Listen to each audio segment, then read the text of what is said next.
Diabetic அப்படிங்கிறது ஒரு life style டிஸார்டருங்க. Life style டிஸார்டர்னால அவங்களுடைய முதுகு தண்டுவடத்தோடைய ஒரு குவாலிட்டி வந்துட்டு குறையுது. மூச்சு காத்தோடைய குவாலிட்டி குறையுதுங்க. இது ரெண்டும் குறையிற போது அவங்களுடைய செரிமானம் வந்துட்டு ரொம்ப வந்துட்டு புவராகுது. சத்து குறைபாடு ஏற்படுது.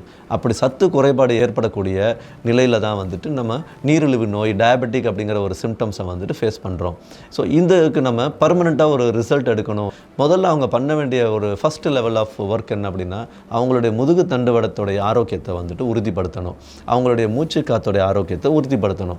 இதுக்கு நம்ம யோக சிகிச்சையில் rest and relaxation, mobility, multi mobility, strengthening அப்படின்னு ஒரு 4 நிலையில் அவங்கள வந்துட்டு ப்ராக்ரஸ் பண்ணி எடுத்துகிட்டு போகிறோம். அது இம்ப்ரூவ் ஆகிற போது அவங்களுடைய உணவு பழக்கத்தையும் கொஞ்சம் ரெகுலரைஸ் பண்ணும்போது அந்த இடத்துல தரமான நியூட்ரிஷன் வந்துட்டு கிடைக்குங்க. தரமான நியூட்ரிஷன் கிடைக்கிற போது அங்கே வந்துட்டு டயபெட்டிக் அப்படிங்கிறது தன்னைத்தானே வந்துட்டு ரிவர்சல் ஆகும்.